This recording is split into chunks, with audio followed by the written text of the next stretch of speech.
UAPs, unidentified anomalous phenomena. Are they extraterrestrial, interdimensional, time travelers in origin, or are they simply a result of top-secret military black projects, false flag alien invasion psyop, drones, or other human-made aircraft? Join UFO historian Don Ecker, MUFON State Director for New York Chris Deperno, retired veteran pilot Commander Cobra, and well-esteemed host and researcher Martin Willis as they discuss the latest news and topics regarding UAPs with a no-holds-barred approach on UAP Crossfire.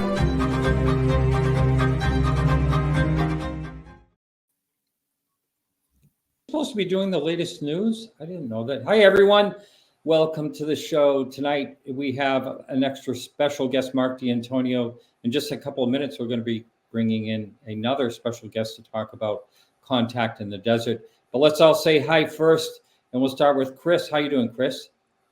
Glad to be here, Martin. This should be a great show. You know, I've never met Captain Ron. I've heard a lot of great, interesting things about him. So I'm kind of excited about hearing what he's got to say about contact in the desert. That's right. Okay. And how about you, Mr. Ecker? You feeling better? You weren't a little bit under the weather last week. You're doing okay now, right? Well, physically last week, I was fine. Uh-oh. Mentally, I was not fine. Here we go. And it's kind of like a brown bear with a sore breast. Okay. I didn't want to submit myself to you guys. So I told Bill, I said, I'm taking the night off for mental health reasons. But other than that, Martin, I'm great. Hey, we all have, life's a roller coaster. I get it. I totally do get that, actually. Marc D'Antonio, welcome back. Hey, how are you? And a brown bear with a sore breast. Don't try to find that one. Even me? Yeah. That's like an ant with a splinter in his toe. What? I don't get that. Or how about an alligator? Alligator. I'm going to have to show this. I think this was in the backyard last night. I filmed this. You have right frogs and alligators in your back. Right there. Here we go.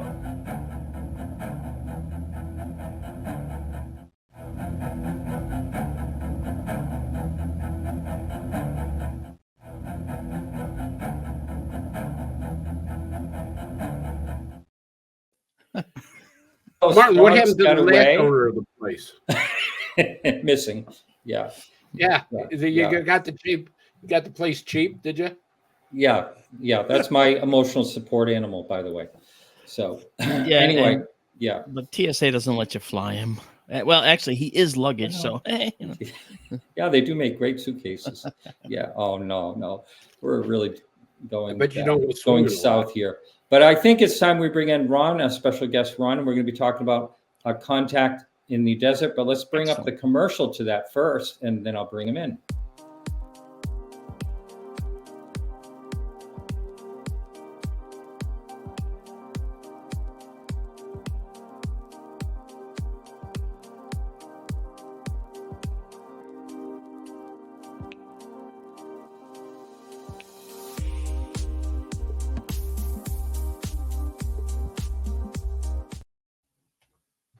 Wow. Welcome, Ron. Well, I don't do a lot of nature shows, guys, so this is an interesting thing. We were talking about brown bears. Yeah, that was an odd choice there. Brown bear with a sore breast. In other words, a bear with a sore tit. That was my mental state last week. Oh, I don't know if you can say that word on the radio. Cleaning it up for us, Don. We appreciate that. Yeah, I still can't reach that, though, Don. I'm not sure where that's going. Well, Mark, is that much better? It's hard keeping up, isn't it, Mark? Yeah. It's hard.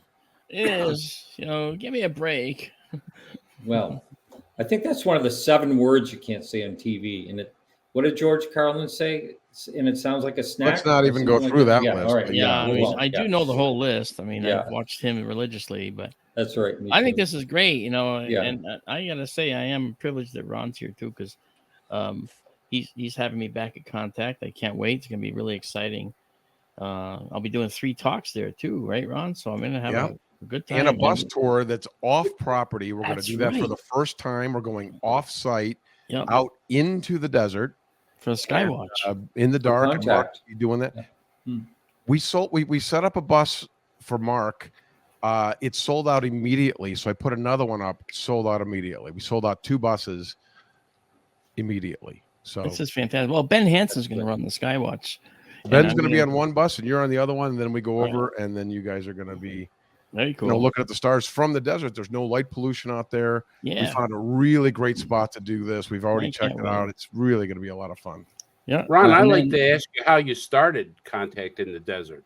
I didn't start Contacting the Desert. I'm brand new to this, brother. That started 10 years ago. By the previous ownership, and they did it actually out in Joshua Tree. It actually used to be out in the desert, and it was more like Burning Man. It was actually physically in the desert, 118 degrees, and you had to walk between each thing. And a lot of people liked it because it was so raw, and people like camped there, and but the reality was it was just too hot and too difficult and dirty and everything. So then they moved it to this beautiful resort, the Renaissance Resort, right in Indian Wells, right in Coachella Valley there. It's beautiful.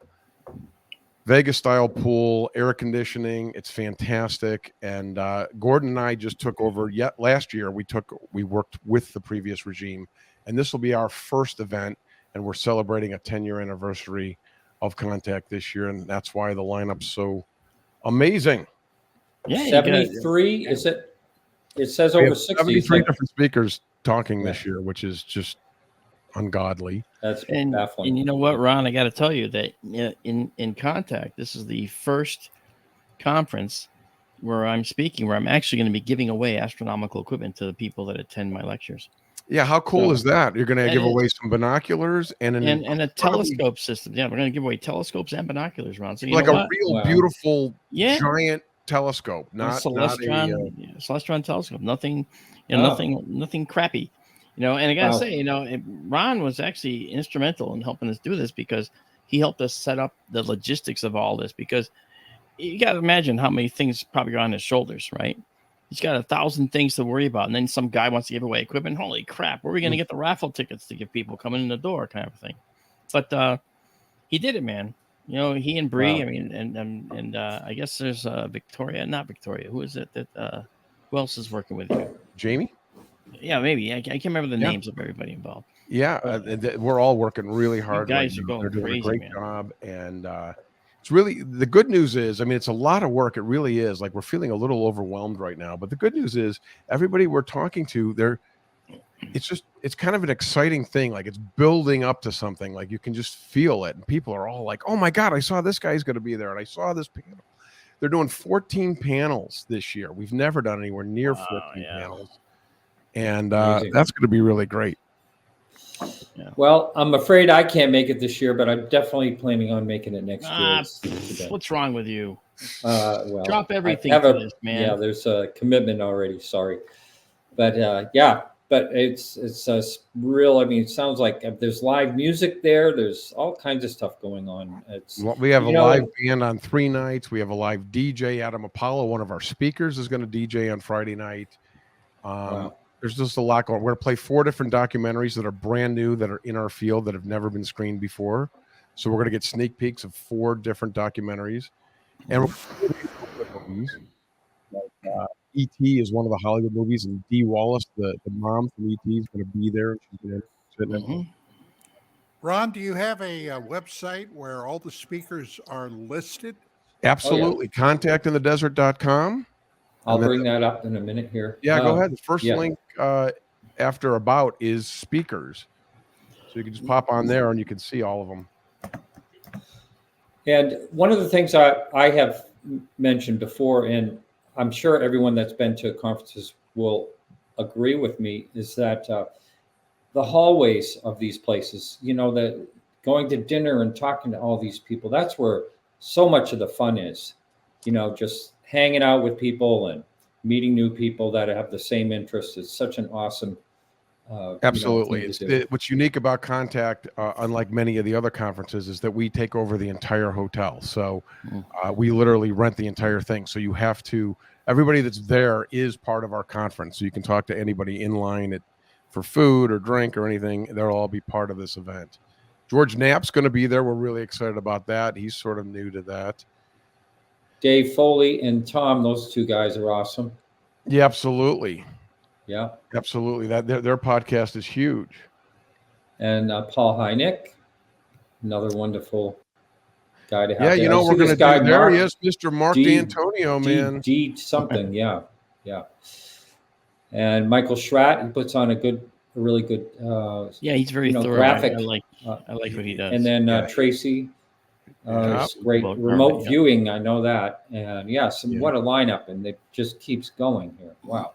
So for those of you who are listening to the audio of this, just check out contactinthedesert.com and click on the speakers list and go through, and Katie Page, awesome. So great lineup, really wonderful lineup.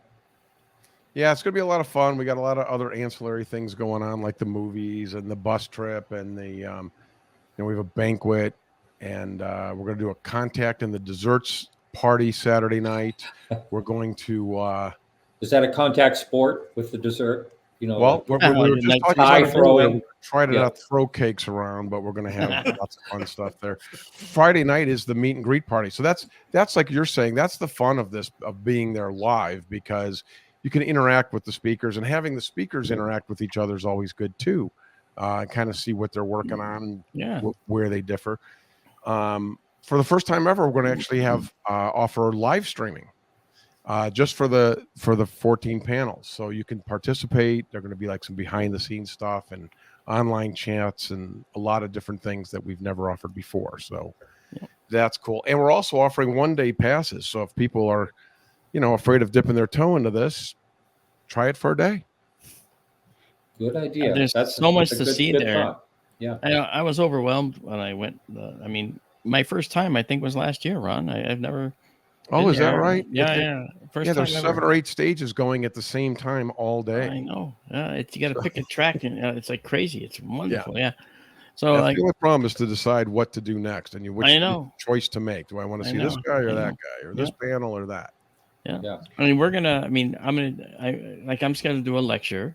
I'm scheduled to do a live stream with SkyTour LiveStream. We're going to actually open the Arizona Observatory remotely and do an evening program for people. How cool is that? Night sky. That is great. We're going to use the Arizona Observatory in Indian Wells. I did that last year at Contact, and people really enjoyed it. We had like 250 people outside in chairs. This time it's going to be indoors, and it'll be a nice controlled environment. So it's going to be a little more better for people, because the wind was affecting the screen and everything. Right. Right. Yeah. So we're going to clean that up this year. And we had a lot of good response from that, Mark. And that's why we wanted to bring it back. And I think that's very cool. That was one of the things that people actually put on the exit things we send out to hear what people thought of the show. One of the highlights was that. I mean, what a great opportunity that is. Here you have Marc D'Antonio talking about the stuff. Already amazing. And then he's controlling his own thing that's in Arizona, his own telescope. And it's a lot of really good information, and a lot of people got a lot out of that. So I'm glad, Ron. I didn't even know that. I wish I knew about that. That's very cool. Bree was the only one actually heckling, I think, and I'll talk to her about that this year to pull back on the heckling, because we do want to have you back again. Well, I think we've got to keep him level-headed, so the heckling's okay. You know what though? A little bit. If I had an ego, then it'd be a problem, right? I don't have an ego, so whatever. Right. We know the guys with the ego, It's... No, Don. We can attest. That was his spring finger. Yeah, right. I was just with you, Mark, out in at the Ozark out there. We're there. And everybody, everybody just comes up to talk to you. And I love the fact that, you're approachable, and that just makes things. And I bet most of the speakers that you have there, a lot of them are approachable. Not all of them, but most of them. Oh, yeah. I mean, you really, it's remarkable. That's what first drew me as an attendee years ago to Contact. I didn't realize you could just walk up to these guys. They're just walking around. Yeah. It's incredible. They most of them have an interest in this topic as well. And they want to get off the stage so they can go over and see Danny Sheehan and see what's going on in Congress and see Richard Dolan's latest stuff and see, they're interested too. And a lot of them do go to other speakers, which is kind of fun. Avi Loeb. Ron, have you ever had a is sighting? impressive. Have you ever I'm had really an encounter or looking sighting? for that. We have talk No, over I've here. never personally had a sighting. I had one UFO sighting a few years ago. I was actually with Dr. Stephen Greer of all people, and I did have a sighting. That's the only one I've ever had. Most people get into this topic because of that. Don, I think you were going to ask something about Avi Loeb. No, I said I was very impressed that I saw he was one of the speakers. Yeah, he's the only one that's not able to attend, but he is going to. We're still going to have him there. He's going to just be via satellite with Zoom call. He's the only one that can't make it in person. We were hoping he would, but he couldn't. So we're going to just go ahead and do it. I just recently did a paper that I referenced Avi Loeb quite heavily in it. So yeah, I'm very impressed with his he sits right courage. where I do, which is, to me, when I look at all this material, the more I delve into it, is I find that my take is that there's absolutely enough here that warrants further scientific investigation. I don't think anyone can argue that. What's that? I don't think anyone can argue that. Well, yeah, and we need more people like Avi Loeb. He brings the credibility of his position at Harvard with him. I think that gets more attention. He's got the Galileo Project now, working on furthering this, raising money to put science at this. That's what's been missing in this field. Agreed. Because, maybe none of it's what we all think it is. Fine, let's find out. Let's dig into it. So I think that's really, really important. Now, see, Avi, I've worked with Avi a couple of times on shows and stuff, and his I addressed his Galileo team because our remote observatories are kind of right up their alley because they're going to have telescopes deployed around the world, and they're going to need remote access. So I offered my services to help promote them. I don't know if they'll take it up, but maybe they will. I mean, Ezra, one of his guys on the team, and I talked about it a lot, and so I have a feeling that there'll be some type of involvement down the line. But I know that, Avi's one of those guys that literally says it like it is. Yeah. If you remember the whole controversy with Avi Loeb was Oumuamua.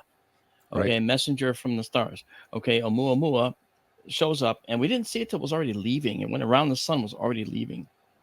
But the way it was leaving was in a way that was not quite how a ballistic trajectory, would work. You get this parabolic orbit coming around. You would expect it to, or hyperbolic orbit. You would expect that the thing would follow a certain path on the way out. You should be able to calculate that.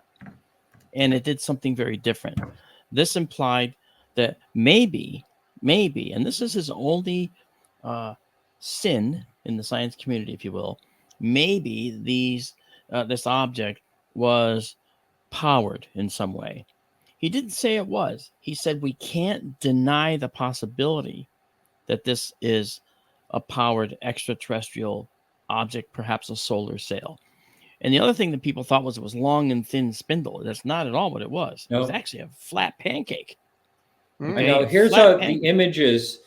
I'm just putting up the images that everybody was assuming, but it was more like, and Avi says it himself, it's more the way it reacted to the sun. It had to be something very thin and supposedly flat. They don't really know for sure anyway. Right. Yeah, it was flat, and we've seen other things like that in our Kuiper belt, way out past Pluto, right? All the icy bodies out there. We've seen those. In fact, Ultima Thule, which is where the New Horizons probe went after going zipping past Pluto. All right, it met up with Ultima Thule, and it was two pancakes that had glued themselves together.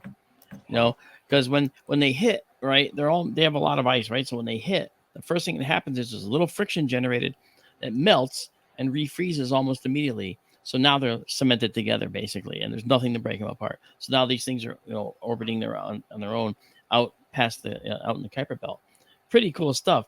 So Avi just said all his sin was to say, we can't ignore the possibility. He didn't say this is alien. He said we can't ignore the possibility, right? And that he came. But that's the world today. They jump on those things. Right, Ron. They actually what they did was, and they jumped on his throat. They call him this nutcase and all that stuff, but it was the academic community doing it to him. It wasn't. Right, yeah. It wasn't you, me, and the other people that believe in this stuff, right? It was the academic community doing it. Why?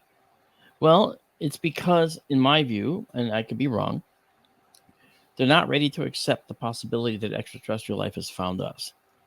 And I've been lecturing all over the freaking world about the fact that oxygen in our atmosphere has been going out there for 2.5 billion years, right? So that's effectively 2 billion light years of range that the Earth has reached with its signal that there's life here, oxygen in the atmosphere that's not depleting. And that's very, very important. That's the thing we're looking for. So why wouldn't another carbon-based life form like us not do the same, right? So it just makes logical sense to me. It just makes logical sense. I love that. Now, just a little side thing. I think Avi was also one of the hecklers last year at your talk. Yes, I know. Yeah. We've Mark, let me ask you a question about those telescopes. Another big component this year at Contact in the Desert is going to be artificial intelligence. Yeah. And, I've been thinking that lately, won't we be using telescopes where they can look at objects and analyze them through artificial intelligence to determine what they could be, that would recognize this is a planetary body, this is an airplane, maybe this is a craft that could be being controlled, like you said. Actually, Ron, that's a very prescient comment, because that's already being done. There's rudimentary systems out there that do use AI to help separate objects from data artifacts and things like that. So we do have that now. But as far as being able to say this is a planet and it has oxygen in the atmosphere, we've analyzed the signature. We've recognized it as O2 diatomic oxygen, which carbon-based life needs. And by the way, there's dimethyl sulfide in this atmosphere too, which is where plankton farts come from. And it's the smell of the sea that you smell in the low tide. Okay. So those are all indicators of life, and only life makes those things. So it's a very strong possibility that the AI is going to be refined in the future to do that, Ron. I have no doubt. In fact, us astronomers may just have nothing to do in the future. Okay, push a button, or I'm going to go eat some pizza. Right. You come back, oh, hey, I found the planet. How about that? Yeah. Oh, they're heading this way with attack ships. So, yeah. I'm just going to say, Andy Cobra, hello. He's watching us right now and saying we all look great, sound great. And he couldn't make the show tonight, but he's on the road down in Florida, I think he just said. But, here's Mark putting on the glasses. I have your glasses. Yeah, there he is. These are the glasses you sent me. I actually saw the Kuiper belt because Paul Hynek brought to a conference one time he said he took out a belt and he says, "This is Gerard Kuiper's belt." He says that he gave to his father, J. Allen Hynek. So I thought that was pretty funny. So that was I saw the Kuiper one belt. of these, Martin. I'm going to pack you up on one of these and send you the hell away. Nice. Paul Hynek's going to do something for us, kind of a tribute to his dad as well. We're going to do something else we've never done before, which is we're going to have a legends panel, and we're going to put some of the legends in this community that have really influenced a lot of the growth and development in the community, like Whitley Strieber and Richard Dolan, George Norrie, and that's going to be hosted by Paul Hynek. Nice. His father was obviously a huge part of this too. So a lot of exciting things like that as well. And I don't think you haven't said the date when this is. So why don't you just 5:30 through June 3rd. So it's Thursday through Monday. It's a true 5-day event, and it's packed. And get there early. Get there early. I think it's the biggest conference on the planet, to be honest. I don't think there's anything larger. Related to this topic, it seems to be. I mean, it's we try to take it serious too, and I think we've got a really great approach to it. We have a good balance to take a rational look at these things with the right light, setting the right tone for this, and it's also good for people that are well versed in this community. You can talk to the top experts and get the latest information, but it's also a nice place to dip your toe into the water if you're just curious about this or new to this topic. We're doing something else new this year where we're adding, we're calling them 101s. We have a real funny graphic for it. We're going to do lectures on Thursday that introduce people to topics. Like Steve Bassett's going to do a 101 lecture on the history of disclosure. What happened with disclosure? How has that changed in government from 1947 till today? You know, Paul Hynek's going to do one on the history of UFOs and ufology over the last 75 years. And we also have Alan Peake, Dr. Peake's going to do one on different physics principles and kind of introduce these people to things. And Matthew James Bailey is the fourth one. I couldn't think of that. And he's going to do it on artificial intelligence to give people sort of an introduction to that, because a lot of people don't really grasp what that is and the problems with AI and the, you know, what it actually is. You know, people are scared by it for the wrong reasons and they don't understand it for the wrong reasons. So he's going to clear that up, and Anthony Peake's going to clear up a lot of the physics misnomers and give people a 101 kind of a introductory, rudimentary look at these things, and then get you ready for the weekend. That's cool.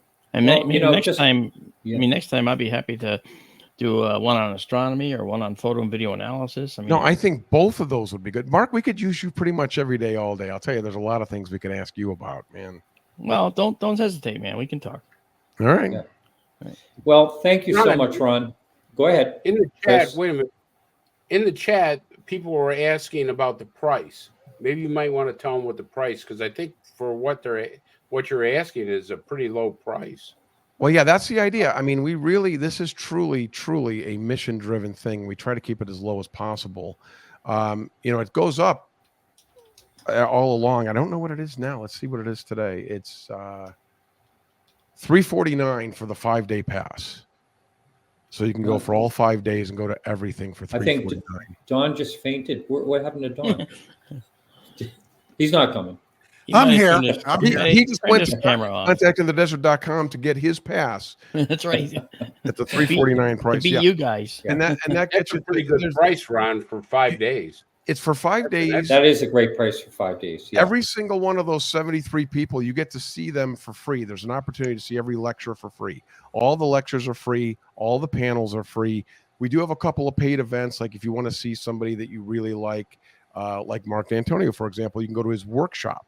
And there's a fee for that, and you can go to that. Or on Monday, there's intensives where you could spend 2 hours and 35 minutes with some of the speakers and really get an in-depth look at their material. And a lot of them do AMAs as well. You can ask them anything. What a great opportunity that is. Right. Hey, Don, I just thought I'd let you know someone's actually complimenting you here. See it on the screen? We have a legend on the show, Silverback of Ufology. John Ecker, look at that. I just Silverback, more animal references. I'll tell you what, you guys know. Bear with sore breasts. Marlin Perkins. Gorilla. Yeah. Okay. Well, hey, while Don handles the alligator, Martin will sit in a helicopter and watch from a safe distance. Jim. Hey, Captain Ron, thanks so much. Absolutely, brother. Thanks, guys. I really appreciate it. A lot of fun. Good to see you. Yeah, see you soon. Have a great time. I hope it goes really well for you. Thanks, guys. Bye. See you soon. Hey, Mark, before we get into your sky tours and all that, I'd like to ask you, because we were just leaving off on AI, and I've mentioned this on my show before, but correct me if I'm wrong, that from now on, we're going to have to be real leery of any images or videos when it has to do with about anything but UFOs as well. You know, I was on Coast to Coast with Nori the other night, and we talked about that. And I did Spaced Out Radio, and with Dave, we talked about that. It's really a very, very important topic. Let me just say right up front. When you have a photograph come in, right, the photograph is of a scene, and in that scene, you have a black lengthwise little thing. It's a little fuzzy, but it's lengthwise, right? That's as much detail as you can get from it. You're not going to be able to sharpen it up and suddenly see detail that's not there. So you're only going to get as much detail as the original photo has within it. You're not going to be able to add detail that's not there. And unfortunately, that's what I see when many of these AI renderings of things, they create this they see this blurry, elongated thing, which is probably a bird in time lapse where it's blurring a little bit as it's flying through. But what do? They put it through an AI program, which fixes the image and shows you what's really there.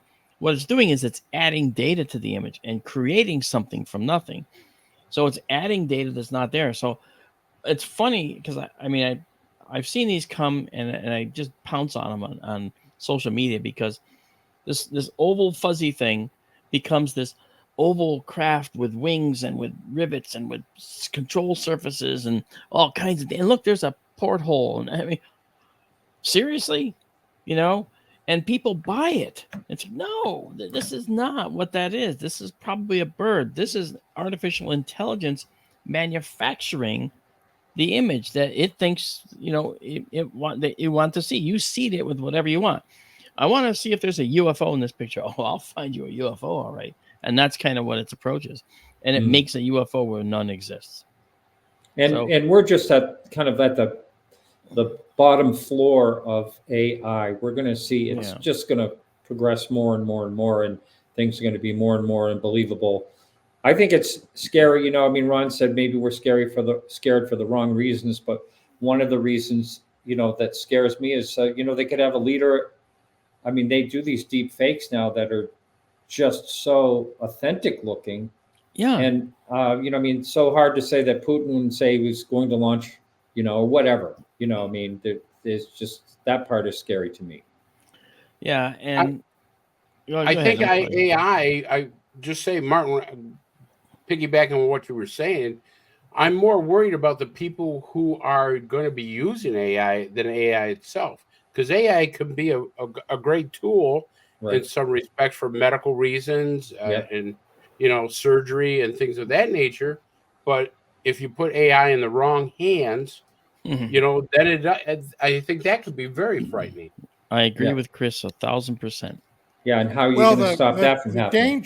The danger is the military is looking very, very closely and deeply at AI. And the thing that terrifies me is if they get to such a point where they will allow the AI to make decisions autonomously that should only be handled by human beings. Yeah, and that refers to a process that Micah Hanks talks about, and that's the technological singularity. We get to the point where we can make only so many decisions, and to do the rest, we need AI to take over for us. That's the beginning of Skynet, right? Terminator, I'll be back, right? Well, figure this now. Yeah. Think about this. Okay, when you talk about Skynet, you laugh, it's science fiction. Well, let me just give you a little idea about the quality of the satellites we have in orbit, the spy satellites. First of all, I got contracted to build models. The models had all kinds of classified material on it. I couldn't show that, but I did make a notional model of a satellite that actually showed the basics, okay, that they could use for public consumptions. And this particular satellite had, as I said, tons of classified stuff on it. And so I just assumed it was a spy satellite. In fact, I knew it was a spy satellite. All right. So I was doing these models for a bunch of very high-end people with, scrambled eggs on their shoulders and hats and stuff. And so I figured that that's what this is. I didn't even think about it. And then at the conclusion of the project, I got a call from the CEO of the company, and he said, "Hey, Mark, it's Steve." And I said, "Yeah, hi, Steve. How are you?" He goes, "Would you like to see who you're working for?" "Yeah." And he says, "Don't pass this picture on." All right, which I never did.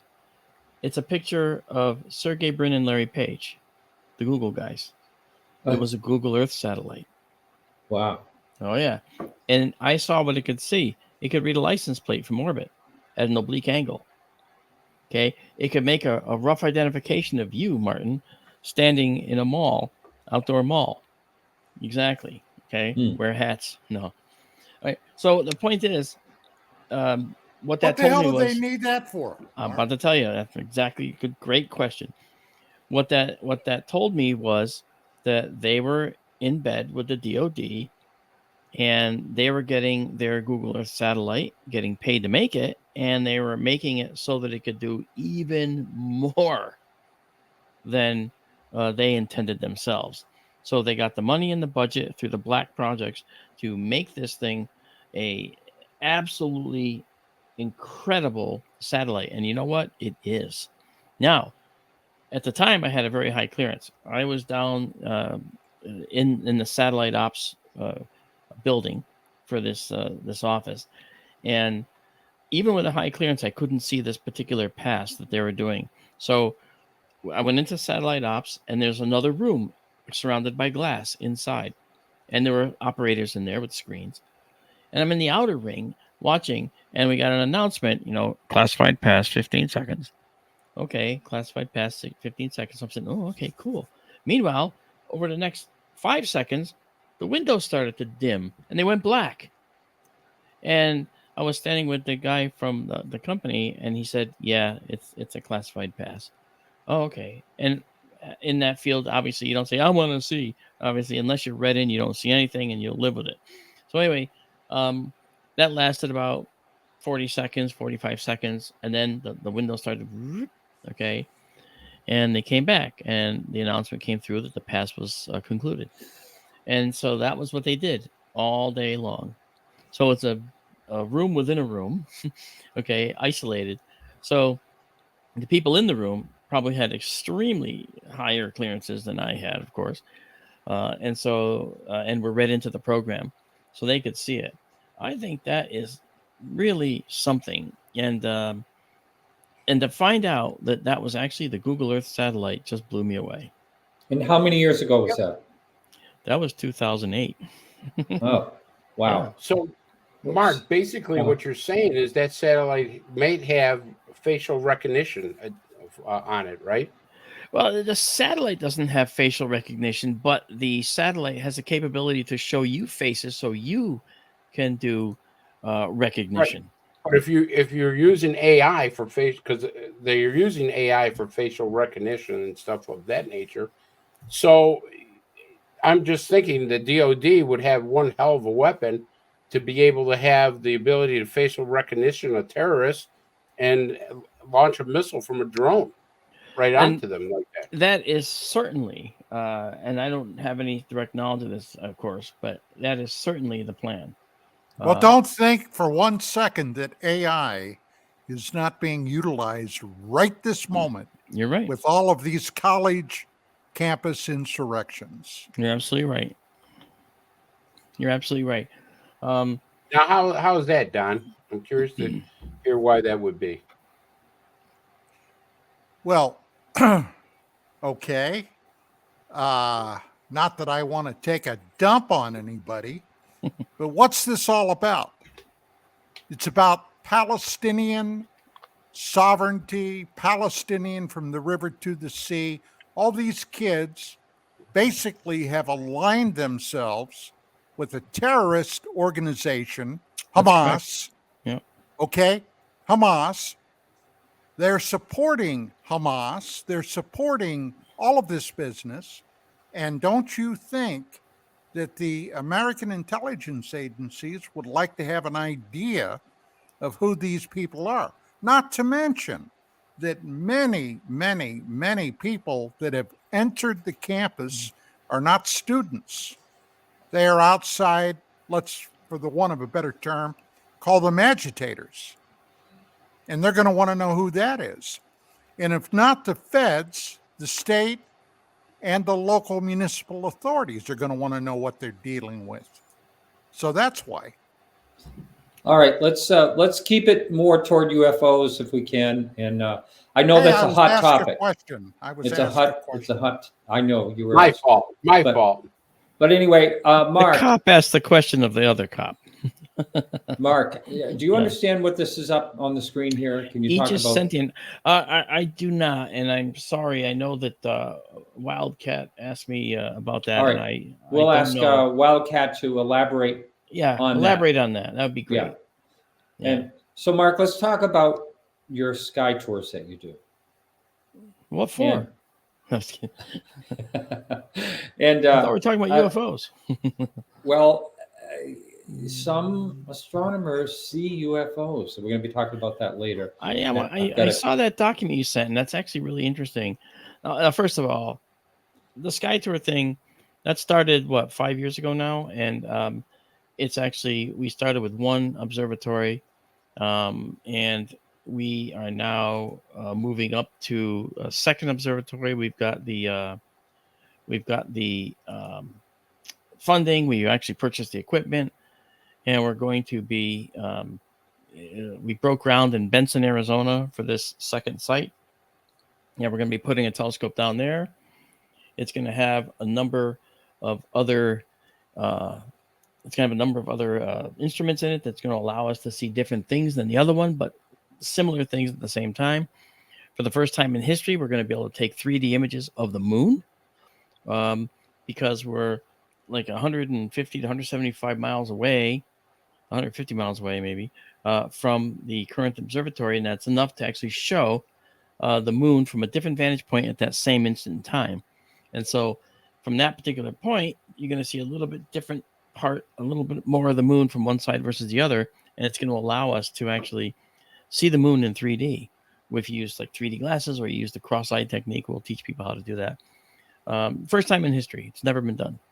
So I think that's pretty cool. We saw a meteor hit the moon at the height of the lunar eclipse. Yeah, that's right. Yeah, we saw that. And Isabella, our incredibly talented and amazing contributor from Bulgaria, she went through all of our data, and she and Robin Curtis, another person who's equally talented, they started correlating all of our data and making a whole database. So now, from 2021 to today, we have every single observation we've ever made, where it was in the sky, how long the exposure was, what it is, what are the pictures, raw photos, and the actual final images. And that's all now cataloged, and people can look it up. We're putting that together now. We're building a front end so people can say, how many times did you, show me the Orion Nebula. And it'll say, well, we've seen it 172 times since 2021. Would you like to see a summary of images and see all these images of it? So, that's taking it a step where it needs to go. And Isabella also went even further. Okay.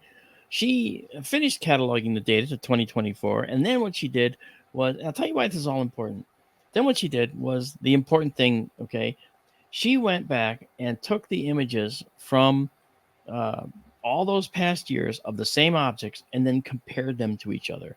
And guess what she found? She found stars that are missing. She found asteroids, right? So we can do real scientific exploration and discovery with this database now. We've got enough data to do that. I'm so proud of her, and I'm proud of where SkyTour has come, because it's given us incredible opportunities now, And this is the kind of thing I've always wanted to do, Martin and guys. I've always wanted to be, doing this kind of thing as a professional astronomer. This is where it exists. Being in the front lines of discovery is really important to me. Oh, yeah. Yeah, this object here is cool. We took a picture of that the other night. What is that we're looking at? Is that a nebula? It is. That's that little tiny blue dot in the middle. If you can pause that, you can. Yeah, won't right. go away. That little tiny blue dot in the middle, that's actually a white dwarf star. It's the remains of a star that had shed its outer atmosphere. That's exactly right. It shed its outer atmosphere, and then that white dwarf in the center is the basically the core of the star left over. Now I know it looks big right there.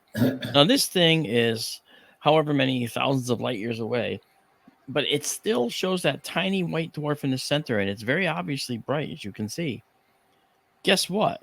It's thousands of light years away, and that white dwarf is the size of the Earth. So that's an immensely bright object to show like that from that kind of distance. Wow. Yeah, and that outer stuff is that outer stuff, again, is just 2,600 light years away, which is almost the distance to the observatory from here in Connecticut. The observatory is 2,500 miles from here, and this thing is 2,600 light years from us. So that outer stuff is the gas that was sloughed off of the star as it aged, and the green is oxygen and the red is hydrogen. Now, does this have a name or is it a number?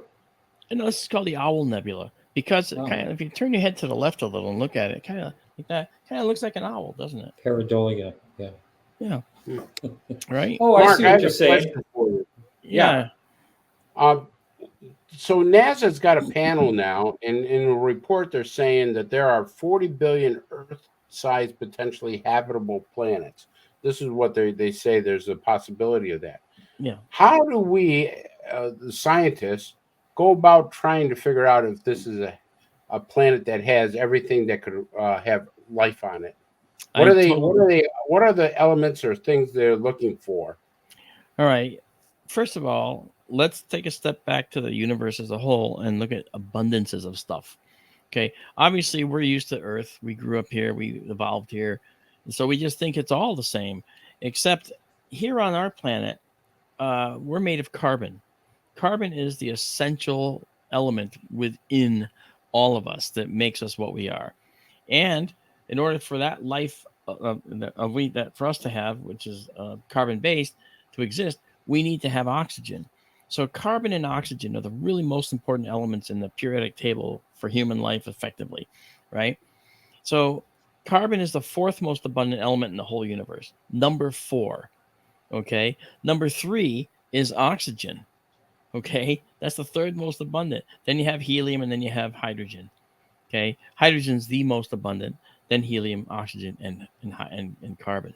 So those top 4 elements throughout the whole universe are the most plentiful. So it stands to reason that if life can form out of carbon, like it has here, then it's probably going to have formed elsewhere. So the question is, how do we find carbon and oxygen in other atmospheres of other planets?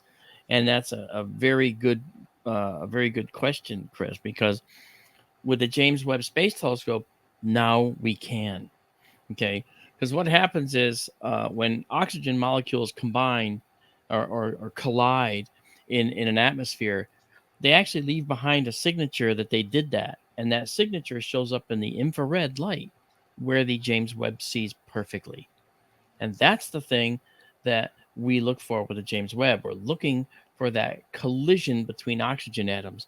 It's an indirect indicator, but it's a very good indirect indicator. Okay. The James Webb can also look for other compounds. All right. And those other compounds, this is weird seeing me talking. That's our SkyTour radio show. That's Tara Diulis. Okay. Yep. She's also in the nonprofit company with us, along with Marianne Robb. But the compounds that the James Webb is looking for are compounds that only life can make. And among those are dimethyl sulfide. That sounds like an odd chemical, right? I mentioned it earlier.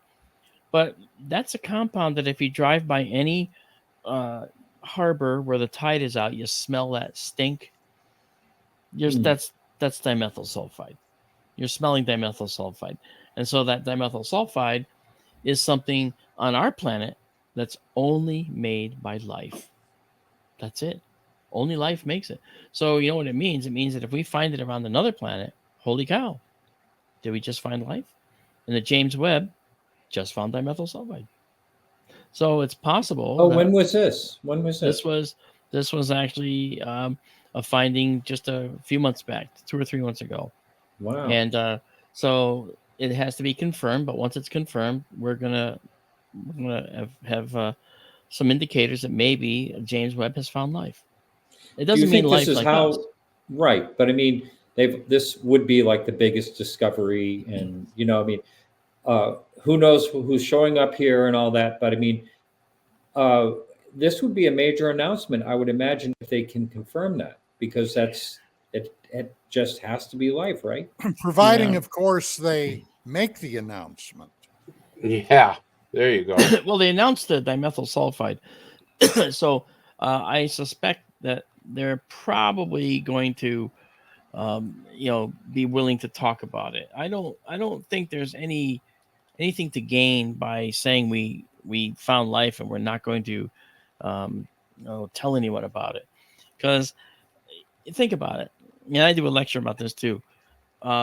movies like Close Encounters of the Third Kind, Alien, Prometheus, Independence Day, okay, Earth versus Flying Saucers, The Day the Earth Stood Still. I mean, all these science fiction movies that have come and gone are movies that all send different messages. Okay, Day the Earth Stood Still. You humans better be careful if you're gonna, be careful with your nuclear weapons. Alien, we're aliens. We're gonna come eat your brains. Okay, Independence Day. We just want to kill, right? So that's how that turned out. Okay, Close Encounters of the Third Kind. We just want to experiment, but we're bringing everybody back. E.T., E.T., hey, and he comes back and little lost alien. How cute, a little lost alien. Ride him in a bicycle. Okay, gets along great with the kiddies. Okay, so and Prometheus. Okay, a movie about 10-foot tall aliens that actually were engineers, as they were called, that made life on the Earth, and we were a failed experiment, so they were going to wipe us out. But the humans wanted no part of that. Okay, so all these movies send these different messages about alien life to us. So which one is which? In my opinion, I really think that if there's an alien civilization that got through their nuclear phase, they all are going to. They're all going to learn about fission because that's a universal characteristic. Okay, splitting atoms delivers energy, and so they will all have done that. And fission will lead to fusion. We're using it in a one-off process with our nuclear weapons. We have fission bombs that actually have a fusion component, and that's what delivers the yield. Okay, and Lawrence Livermore is working on a fusion reactor right now. All right, so a fusion reactor is a reactor like the sun, but you can see then why aliens might be interested in our nuclear reactors, because they might be hovering around them because they want to see just where we are with our technology. They're not all knowing, and they're also not infallible. They can be killed, they can be hurt, they do crash. If you took an F-16 back to ancient Babylon and flew it around and then it crashed, oh my gosh, the gods bleed. You'd be viewed as a god until you crashed your plane. All right, so it's just a matter of a sliding window of technology. We see this flying around and we think, oh, they can't crash. Well, of course they can. Why wouldn't they? And they do. And so, so they undergo risks like we do in space travel, but certainly they're using different technology and their risks are at a different level. Okay. So when you look at our planet, and you look at it as a brilliant blue beacon in the cosmos that is attractive to all creatures made of carbon that are looking for life, because the oxygen in our atmosphere wouldn't stay there. It would dive into the elements and compounds in the crust of the planet and bond, because that's what oxygen loves to do. It loves to oxidize, which means it's going to bond. When it does that to iron, it makes Fe2O3, 2 irons and 3 oxygens. It makes rust. Okay, that's why Mars is red. It rusted, right? So when we talk about this process, it just means to me that alien life and our governments looking for alien life is something that they're probably not going to be too interested in hiding unless it has to do with gaining their secrets. And I think that might be what Don is alluding to earlier about them, the government would want to keep the secrets for themselves. Well, the Russians would too, the Chinese would too, and even the Australians would do that. Right? Yeah, that's right. That's how it is. Yeah. So certainly, I think that's what we have to look forward to. But in general, I think that these alien beings that are here, and I do believe they are going to be more scientists. They're past the nuclear phase. They're past the warring phase, because leaving a planet and traveling extraterrestrially interstellar is something that is going to require a planet's total commitment to do.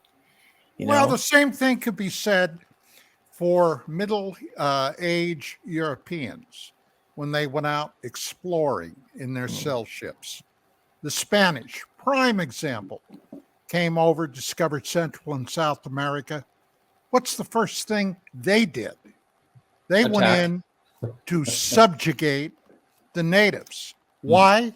Well, for a lot of reasons. Everything from women to gold, primarily gold. Gold. That's what they always were looking for. They were always warlike. So I don't think, Mark, honestly, that you can extrapolate that these extraterrestrials are going to be a hell of a lot different than the way we are psychologically. We have no way to know. Don't you for a second think that they don't have a militaristic edge to them. Well, if they get through the bubble without blowing everyone up, maybe their society, whatever they are, has developed in a way where that is not part of their, part of what they do. Let's hope that. But I think we're about ready to go into a break here in less than a minute. And when we come back, I'd like to pose this question to you, Mark. Are you seeing it down here? Yeah. Solar Warden, I don't know what that is, but I think we're about ready to go into break. So, Bill, if you'll take us into the break, here we go. And we're back. And we have Don Ecker, Chris Deperno, and special guest Marc D'Antonio, myself, Martin Willis. And I'd like to I think we should address this question. What do you have to say to that question that I had posted up there, Mark? About Solar Warden? Yes. Yeah, Solar Warden, that came on the scene in the 2000s or so. And it has to do with a secretive space initiative to protect the Earth and explore weaponry that could destroy UFOs. And it got legs because people, of course, were interested in that kind of thing.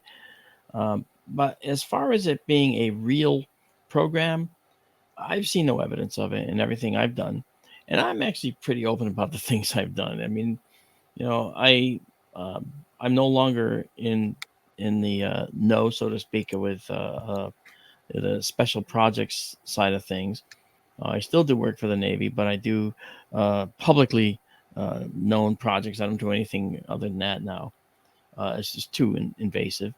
Well, you are open, Mark. That's one of your charms, and maybe that's possibly why you see no evidence of it. You're too open. I don't know. They are on to you, Mark. I need to explain that.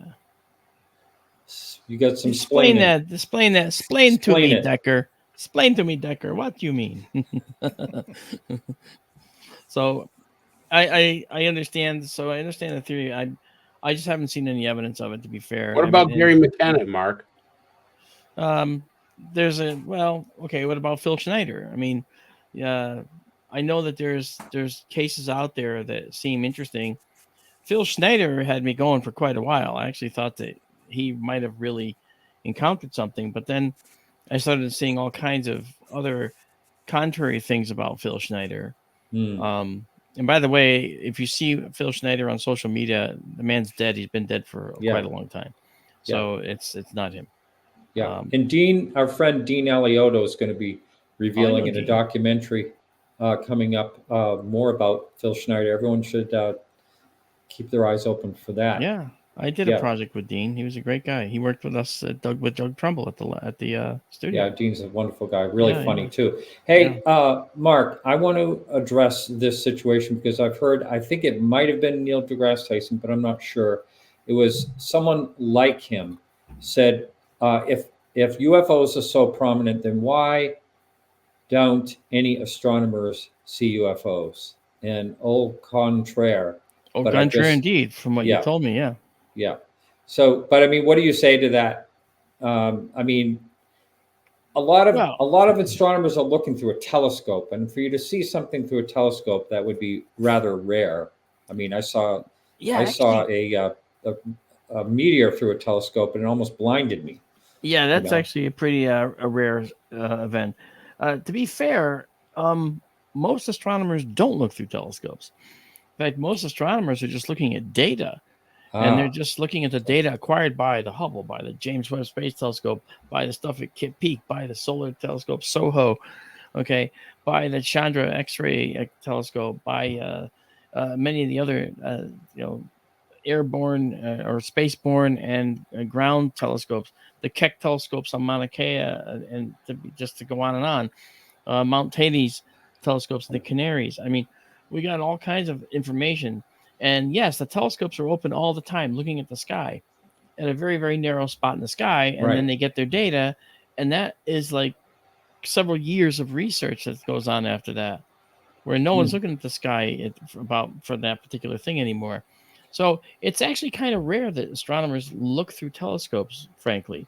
I think we've probably looked through telescopes with our SkyTour LiveStream more than many astronomers have that are professional astronomers. If you go to amateur astronomers, well, we got people all over the world doing it every single night, looking through the telescopes. We've probably got, I dare say, maybe 500,000 people or more around the world that are looking to the sky with their telescopes on clear nights, but they're not actually able to do anything more than look. In many cases, they don't record the data. Many do, some don't, most don't. So they just look. Oh, look at that cool thing I saw, and they're only seeing a portion of what's really there, and trying to show more of what's there is the thing that has always been on my mind. I've looked through telescopes ever since I was 9, and everybody here knows that I wanted to be an astronomer since I was 9, right? So I looked to the day when I might have a telescope I could run from inside the warmth of my house. When I was a kid, I ran wires to a telescope through a window, kind of partially shut the window on the wires, and had the telescope out in the yard. And I thought it was so cool because I could run my telescope from in the house. Okay. Yeah. But I still had to go out there to take pictures because I was using a film camera. Also, I had to go click. Woo! Got to run back in. So, Mark, what's your opinion of SETI? Oh yeah, the Search for Extraterrestrial Intelligence. I sat with Seth Shostak on a panel at one point a couple years ago. Actually, no, last year. I think it was at maybe Contact in the Desert or Alien Con. It was at Alien Con, and Seth as an individual, he's not very open to extraterrestrial intelligence being here. He's open to extraterrestrial intelligence being there somewhere, but not here. I'm kind of on the opposite side. I see too much evidence, as all of you have. Well, he's not willing to look, Mark. I think that's He's true. not willing to examine any data. I know Shostak. I debated him up in the Bay Area a few years ago. And the guy has a very closed mind. He does. He's not very open to extraterrestrial intelligence having made it here. Yeah. Surprisingly, he's 81 years old. He looks good for his age, and he's still pretty active. But I've had Seth on my show a couple of times, and we got into a debate. He was ready for every single thing that I could throw at him. He was all ready for it.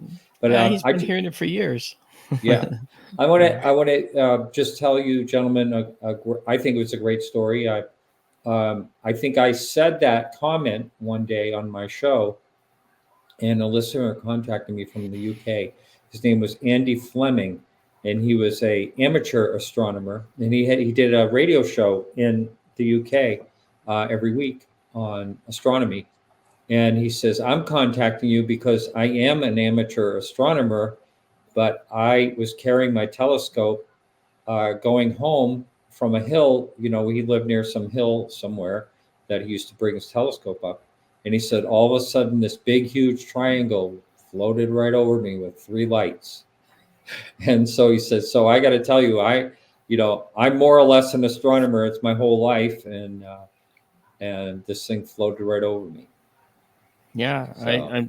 I know that's out there, and there's people that see these things. I mean, I've had experiences that I can't explain. I had missing time when I was a kid, and shortly thereafter, that's when I felt and learned that I was only going to be an astronomer. I just knew that's where I had to go because I knew there was something out there. I felt like I was being watched from the sky all the time after that. And I didn't know why. I didn't equate the missing time with aliens or anything like that. I almost don't still now, but still. So, and I've had more experiences in that, stupid thing shoved up my sinus. We talked about that a number of times. Yeah. But honestly, I think that mysteriously disappeared. You forgot that part. What's that? And it mysteriously disappeared. That's right. 1 week after it was taken out, it disappeared from the hospital's pathology lab. I mean, can you imagine the chain of that's custody shocker. that has to get buried for something like that to happen?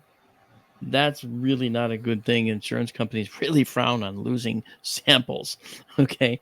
But somehow that got all washed away. Yeah. So you're right, Don. They say I had my detective hat on. Mark. You are the premier detective I go to when there's crap like this happening out there. Yeah. So I'm with you on that. And I think it's really important to understand that even though I've had these experiences and I'm an astronomer, I'm not alone. And Martin just put up the list. Look at that. Can you zoom on that?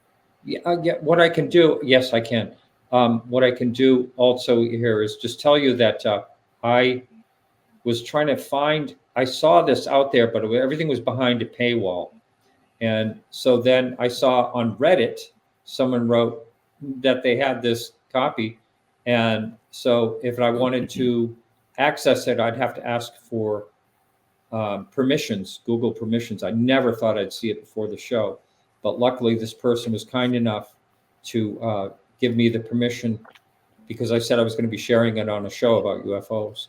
And here we go. So this, I think it was put together in 1973, and it's a really interesting thing. I'll have this on my podcast UFO website if anyone wants to check it out. And it's that'll be under UFO sightings. I have an anonymous page there, but that's where I can't think of where else to put it. That's where I'll put it.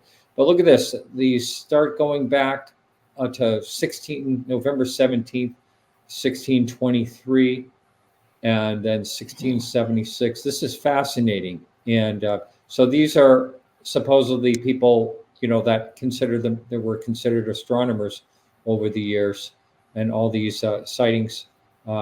Year after year, all through the 1700s. And so it's several pages long. And again, that will be linked. That will be on the website. I can't think of where else I can say that this would be, so it will be on my website, podcastufo.com, and look under UFO sightings, and that's where it'll live. But it's many pages, and check it out. We're into 1850s now. So when people, it's crazy. Yeah, I know, and this is a really good argument for the people that say, "Oh, yeah, it's all our technology. That's everything. That's what everyone is seeing." Not when Edmund Halley saw it. Yeah, not in. Yeah, we didn't have any of these technologies, and some of them, as you read through them, some of them will be written in a way of someone not being able to understand what they're looking at. And a lot of times people will, it's kind of like whatever pop culture is at the time, these were sailing ships, or these were this or that, just because they can't really understand what they're seeing. Here's certainly not a comet here. A large luminous body was seen in the state and all that. So yeah, that's really something. Really something to go through and read. Very, very interesting. I think that's so cool. And honestly, these people, many people are out there who just don't understand what's going on, and they ask the questions, what is this? What's going on out there? And it's like, I totally with you. I get it. I want to show it too, I caught something the other night on our all sky camera, which I want to show if I can. I'll yeah. Do you know how to do a screen share? Yeah, right? I'm gonna set it up here. Let me just remove this, and you go ahead and pop that in. Yeah, I'm gonna share. Let me get rid of mine here. Yeah, don't worry about it. I'm just gonna. There we go. Okay. Let me see. So tell us the details about how you caught this and all that. Well, the thing was, it was actually pretty simple. I'll tell you what it was. Okay. Now, here it is. Okay. This is the object I captured. Right. So you can pull it up. Yeah. Now, wow. Now, that's it looks impressive. Great. Oh yeah, it sure does. That's a 20-second exposure. If you look in the upper left here, you see a 20-second exposure. But you have to understand something. This thing started as a streak before it here and went all the way across to the other horizon, that bright. Okay. But they might say, oh, well, that's a satellite. okay, and it's glinting at you at some point. All right, that's fair. However, look at the time. Okay, the time is 0 hours 38 minutes. In other words, 12:30 midnight. Okay, so it's 30 minutes after midnight. The sun is on the opposite side. In fact, it's directly behind you. It can't get a reflection from the sun. That's right. Not only that, it can't be shown at all. You don't see satellites that are moving this fast, okay, this low in orbit, okay, after midnight. You see farther ones that are far away, like you can see geostationary satellites, little tiny trails out here, out there, okay? But this, okay, here's the Big Dipper. So here's the bowl, the Big Dipper here, and here's the tail, and that's Arcturus, the star in Booties, and there this is heading toward it. It's coming from here, it flares, and then it goes all the way down here, just as bright as this right here, 100 times brighter than the brightest star in the sky, which is Sirius, okay, in the northern sky. So what was this?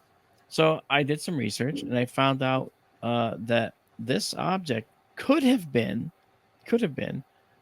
a Chinese rocket re-entering the atmosphere, and it re-entered over us. Whoa. Okay, and this flare could be an area where the rocket started to disintegrate and fall apart into smaller pieces. So some of those parts fell between here and there, maybe out in Utah or Nevada or something like that. I mean, they could have, we could have had rocket parts raining down on us from space from the Chinese, right? Now, So Mark, how did you find that out? How did you do your homework on that? Detective well, work? because I actually looked up launches and tried to find out where find trajectories of certain spacecraft, and I found this Shenzhou rocket. Okay, and this one was going to be re-entering the atmosphere, and it re-entered the atmosphere supposedly the night before this was taken. All right, but the data on it I didn't see for 2 days after this event was taken. So I think they got the date wrong, because this was 12:30, right? So at this point, the date was going to be April 4th, but they said it was April 3rd. And April 3rd was just 38 minutes before this over here. So I think they kind of got it all mixed up, because, you know, journalists have trouble sometimes with knowing what day it is after midnight. Well, yeah. And Charles Hull did it too, you know. Are you convinced that's what it was, Mark? I only suspect that because that's the nearest possible thing it could be. It's certainly not a satellite. It literally went horizon to horizon this bright. I really wished I could have seen it, you know, directly. I would love to have seen that directly, because I've never seen a re-entering rocket body. And why was this, if that's what it was, and why was this glowing like this? Why did that happen? You know, this is light coming from it. Okay, it's generating. Could it be burning up? Yes, that's what the re-entering part is. It could be that we're looking at the plasma trail of this re-entering object, if that's what it was, because it'd be going, you know, well over 17,000 miles an hour and hitting our atmosphere, which to it is like a solid wall after a certain altitude. So isn't that cool? That is pretty awesome. So, yeah, that's a pretty cool thing. So I felt that was really neat. You know, there's you know, that's not the only thing I ever saw. I mean, we actually caught something with our older camera that we had out there. And well, actually, I'll show you this too. This was just give you an idea of the fun we have out there.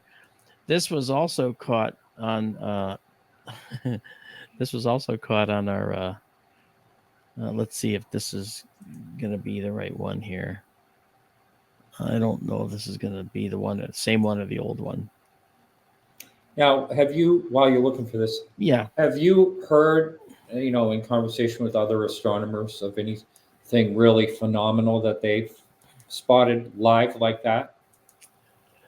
No, actually I haven't, and that's the kind of thing which I wish I could you know, get some detail on. I don't have any idea what other astronomers have captured.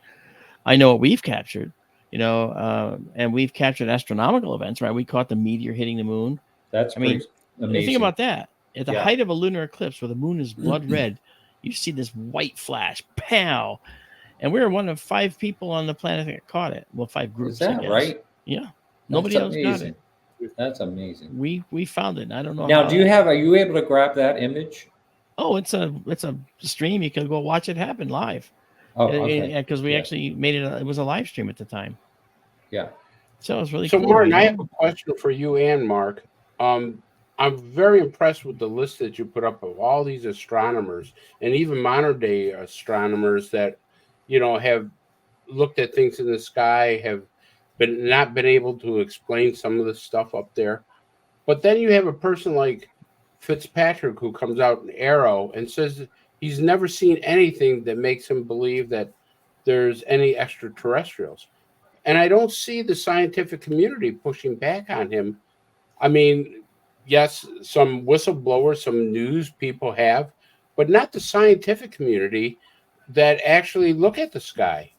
And I'm just curious, why aren't they pushing back on this guy who comes out with such a crazy statement? I can give you hard evidence. The short answer. They're cowards. Go for it, man. They're afraid. They're afraid to be singled out as being a UFO nut. There you go. Now, it helps that the government has rebranded UFOs as UAP, because that means they're in charge of the narrative for what a UAP is. Okay, and so that's why the term UFO has sort of vanished into the woodwork now, and it's all UAP, but they are the same exact thing. Okay, and I know they say unidentified anomalous phenomena, but there's still an unidentified flying object. And that's what they mean. It's just different terminology that doesn't connote tinfoil hat or inflatable plastic green alien that you put up there in your newscast. Okay. That's why UAP came around. And since then, you notice that no one has been coming out with UAP jokes and UAP editorials with green aliens. And they haven't done it because this is the government that came out with this, right? With the task force. But they haven't been challenging it, though. Well, the challenge will come. I think that, when Kirkpatrick is saying these things, the scientific community, by and large, the ones that matter the most are beholding to the people that pay them. And those endowments come from people that might be very conservative. There's universities involved. And you can't say anything as a scientist at a university without getting it cleared by your department head and then the university in general. So when you go to say something, if you write an article that has something controversial in it, then you're going to have to end up getting that cleared with your department head. And your department head is in the pocket of the people paying him and in the pockets of the endowment sources. So he is going to have to basically take it to committee. And they're probably going to say overall, it's best if you don't say that. So I think that's part of it. And that goes to what Don's saying. They're afraid. I wouldn't say so much they're cowards. I would say that they don't want to lose their jobs. They don't want to lose their tenure as professors. And it takes people like us who don't have to worry about that, to stick our necks out like all of you do and say this, because look, we know this is happening. We know what's going on out there, and I just want to continue spreading the word. Right. What do you think of Fitzpatrick's statement, Mark? Fitzpatrick was towing a line that I haven't figured out yet. Okay. I think he's trying to hedge his bets. Okay. And I would love to hear a conversation between Graves, Grush, and Fravor and him. I'd like to see the 4 of them have a conversation about this. And let's see what Kirkpatrick has to say about everything they have to say. Right? In terms of, the realities that they didn't talk about in the congressional hearing. Because when Grush said, I can't talk about this in an open hearing, but in a private one, I'll tell you, about the alien bodies and all that stuff. That led you to believe that the fact that there were alien bodies was a hush-hush secretive thing. That's not the secret. That's not it. I'm convinced. The secret is in how they obtain the bodies. And if you're going to talk about the bodies, you're going to talk about how they were obtained. What weapons, what process was used to down a UFO and bring it down so that you ended up being able to get at the bodies. So you don't believe that all our retrievals are crashes then? I think that the retrievals could be from crashes and from us bringing them down. I do. And only us. Only us. What do you mean only us? Well, if there's one group coming here,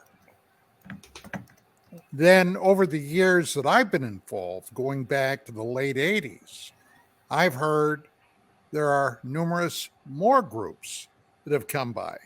Some perhaps on a visit, maybe someone with an agenda in the local area of space, etc. And who says they all get along with each other? That's a good point, and I defer to your wisdom, Mr. Silverback of ufology, because you are correct.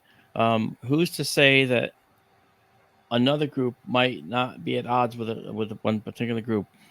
I happen to think, however, that if you are capable of plying this gulf between the stars with your craft using high technology, you're probably not here to steal resources from our planet. You're not here to eat our brains. You're not here for our water. Okay, there's more water than the Earth could ever have on it, just out in our Kuiper Belt. They could get all the water they want without ever coming here. Okay, water is a very, very plentiful compound rather in the solar system. It's a molecule that's everywhere we look. So that's not it. Okay. So what about gold, Mark? Well, gold is everywhere in the universe. In fact, that's probably only important to us because of the rarity. That's right. And remember where gold comes from. It comes from merging neutron stars. That's the only place that provides the pressures and temperatures and environment necessary to actually forge a gold atom. Well, let me throw one more thought in here. Yeah. And this is perhaps even more terrifying to some, but over the years, many years, there have been many accounts, witness accounts, claiming that they've had encounters with the occupants on some of these craft. And the occupants appear practically as human as you and I. Now, over the years, I've thought about that extensively. What if we are, so to speak, a farm here? And that those human-appearing extraterrestrials may be our distant cousins. We may have been seeded here to an extent. That's another theory I've heard, and I couldn't say it's not happening. I couldn't say it didn't happen. And the reason is because, and you guys know this, I fought the arrogance of science for decades. Okay. I've seen it everywhere. The director of my observatory, I told him I felt the universe was populated. It's a populated universe. That became the title of my book. And I said, I believe it's a populated universe. And I gave him the arguments, bilateral symmetry, carbon-based, carbon fourth most abundant, blah, blah, blah. All the right buttons you push to show why life makes sense in the universe. And he looked at me and he just said, get back in the observatory and work on your project. Leave Captain Kirk to us. Right? Remember that? So obviously there is an arrogance within science that doesn't allow people to think of possibilities like Don suggests just now. And we have to be open to all those possibilities. We also have to be open to the possibility that even if we think, as I do, that all the aliens coming here probably are now more peaceful than not. We have to also remember that aliens coming here have also, through stories and interactions from what we hear in history, have had a weapon of some sort with them. So why would they have weapons at all? I don't think that's even necessary. If they're here, maybe to defend themselves. Well, defend themselves against what? Well, against us, because we, like elk in a herd. Elk in a herd are nowhere near as smart as us, but just one can kill you, right? You can't walk up to him and say, "Excuse me, come here. I want to put this radio collar around your neck." You're going to get, you're going to get the rack right into your chest, and you're going to get stomped to death. So obviously, they have to have some way of subduing us in order to do whatever they do with humans, to study us or whatever they do.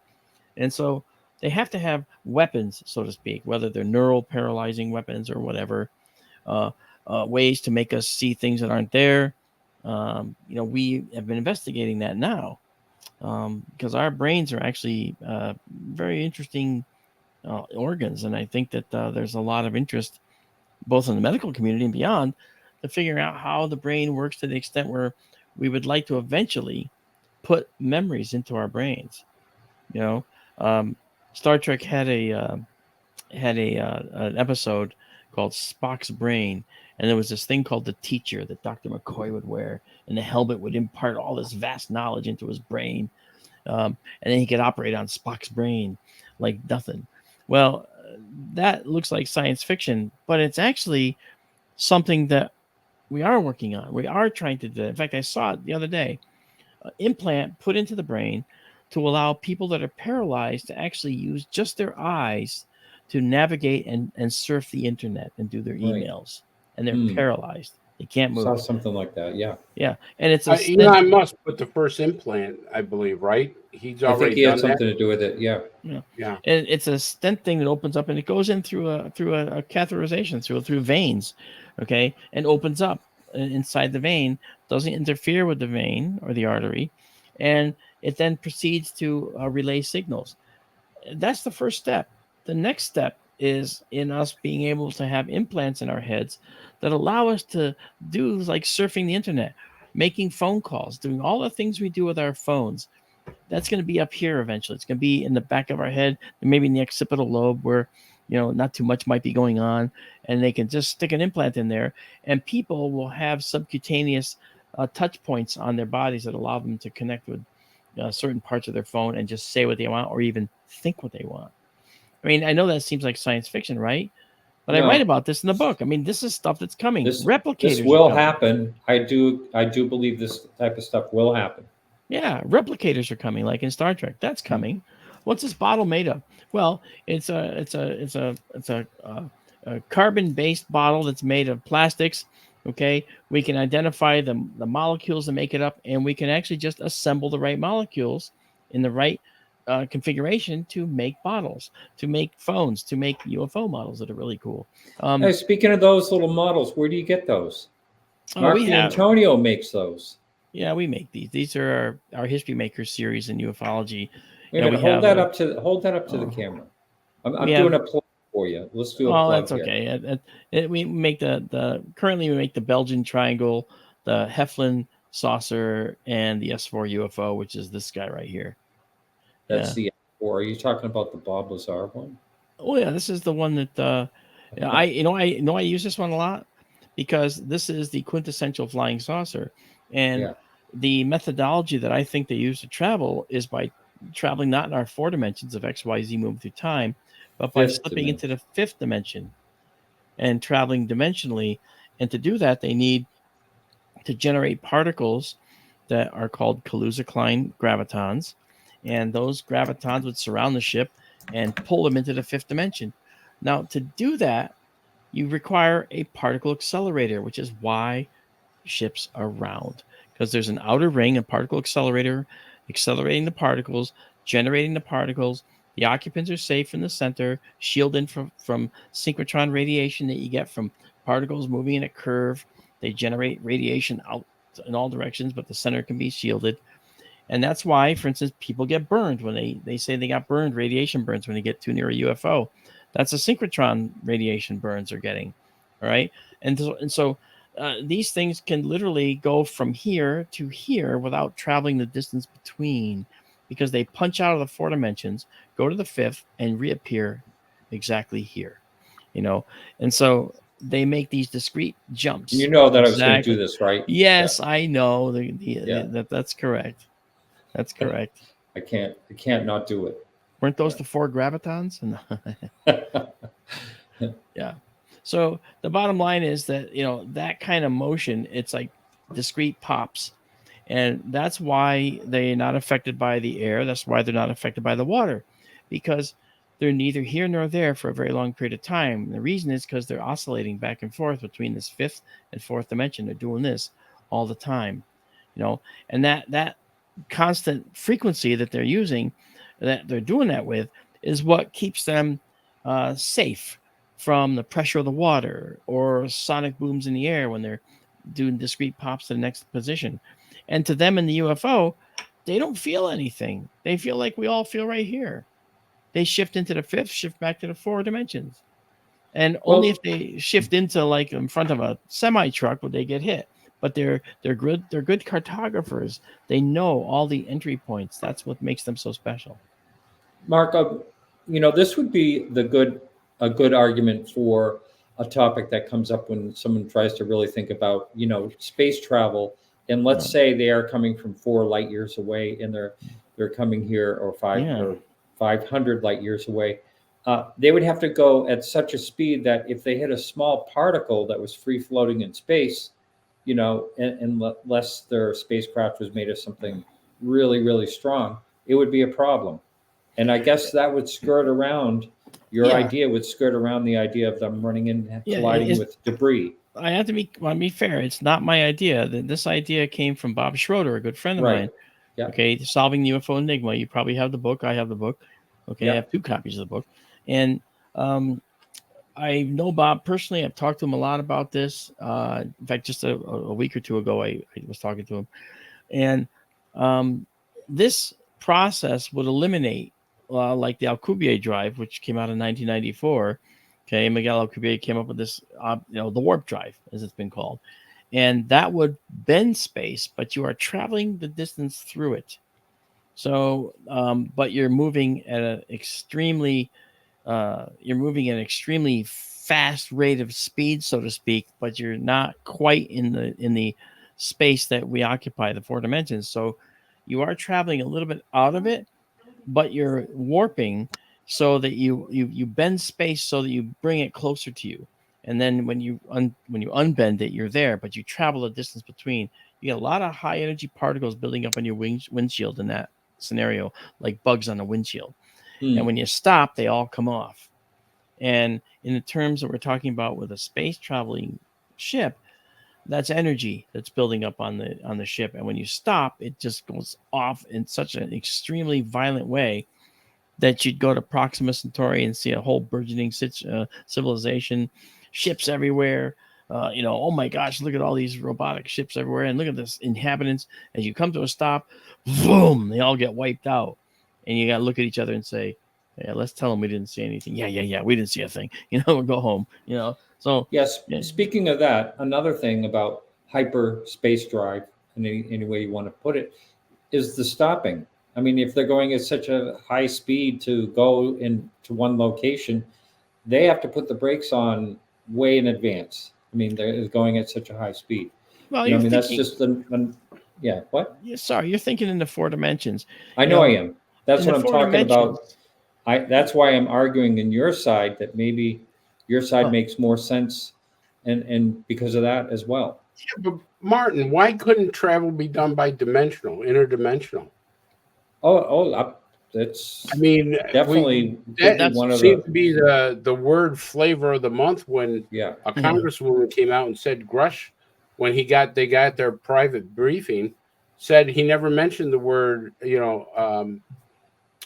spaceship or aliens or anything. He alluded to dimensionals or interdimensional. Yeah, and so there's a big theory now about interdimensional travel as opposed to bending space and time. What's your Right. thought on that, Mark? Well, that's exactly what I'm talking about, Chris. Four-dimensional travel, this fifth dimension, is interdimensional travel. And it depends on the existence of string theory, okay? And in fact, it depends on one variant of string theory called Randall-Sundrum 1, RS1. And in that theory, we have this fifth dimension, and we can shift to the four dimensions by metering the amount of Kaluza-Klein gravitons that we surround our ship with, because they live here. They don't live here. So if you make them in your accelerator in the four dimensions and surround your ship with them, you're getting tugged into the fifth dimension. Make a lot of them, and you go into the fifth dimension very, very, very far. That means the fifth dimension is highly warped, by the way, and the farther in you go, the smaller the universe is around you. So it means that you can pop in and out very, very shallowly into the fifth dimension and go, an inch or two from where you just were, just by oscillating back and forth, and just go, like a few feet ahead or whatever. Or you can go light years, depending on how far in you go.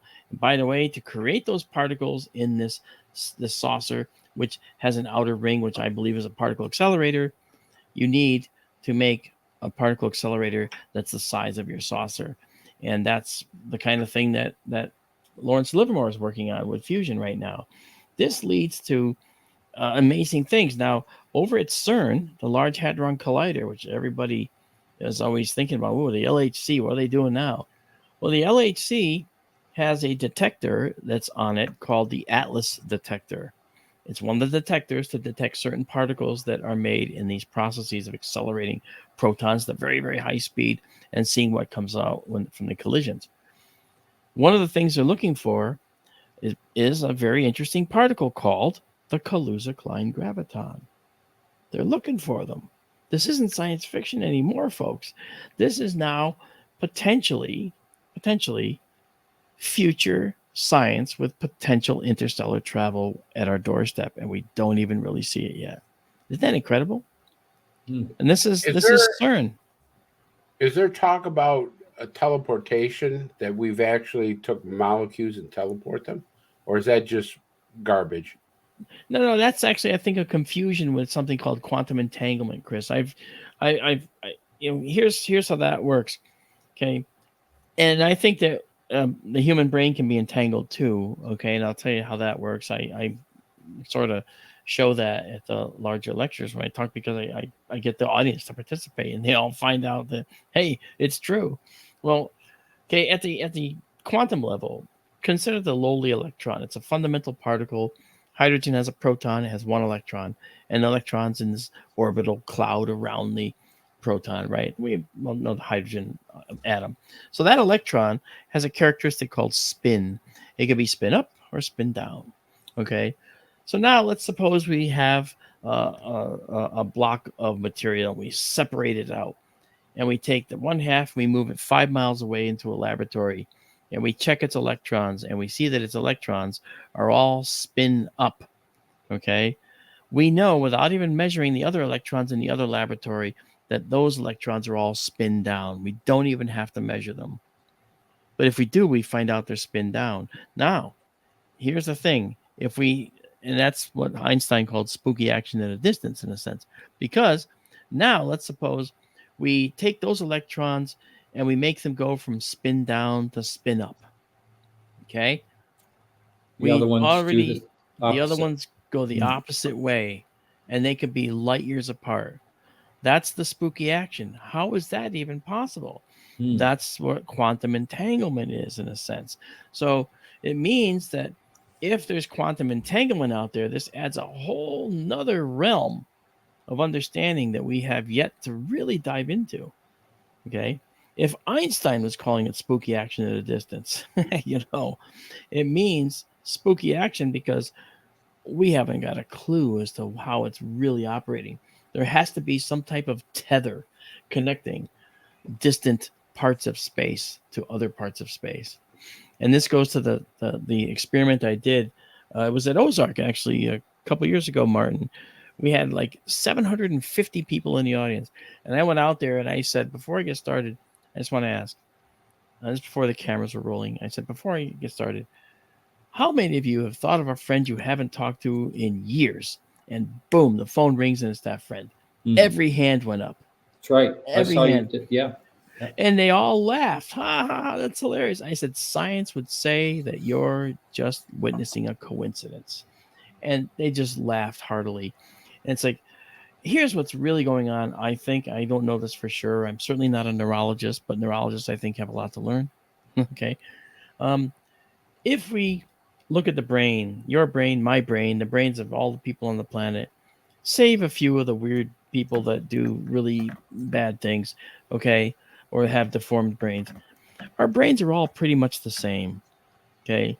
You have brains that are different person to person, but in general, the functions are all the same. So it stands to reason that maybe at a, and I made up the word, brainular level, we're connected. And so when you think of that person you haven't talked to, is it the other person who's thinking of you that just got a signal into your head that made you think of them? Or is it you thinking of them that sent the signal to them to say, hey, I haven't talked to so-and-so, let me call them? It's one of those two things. Well, scientists have actually said, I got an article right here that says that they've been able to teleport information to one atom to another meters away from each other. That's right. So, I mean, that's not a theory anymore. That's actually happened. Yeah, that's a quantum entanglement process where they can actually send information. And I did read that story, actually. I think that story is 2 years old. Is it 2 years? Hold on one second. I'll pull it back up. 2022, 2021. It came from... Oh, I had it here. Hold on. It came from the Joint Quantum Institute, and it's 2009. So think what they've done. Okay. 2009. Okay. Right. Well, honestly, yeah, their research should have come an awful long way since then. But yeah, the concept of teleport, though, in that has the same problem with saying the moon rang like a bell. Okay, that implied the moon was hollow, and that started a whole hollow moon concept. Oh yeah, right. There's a great song about that. Is there? There really is. I'll share it with you sometime. Yeah. All right. Yeah. Cool. Yeah. Shiny Ribs. I will have to. Yeah. I'll have to play that when people start talking about a hollow moon. But the point is, the moon rings like it does because it's almost fully solid. Okay. The same composition throughout will produce this ring. The bell is a hollow thing that rings because air is in a standing wave inside the bell, but then exits a giant opening in the bell, which is where you get that sound coming out like it does directed. So that's incredible, and I think that's really cool.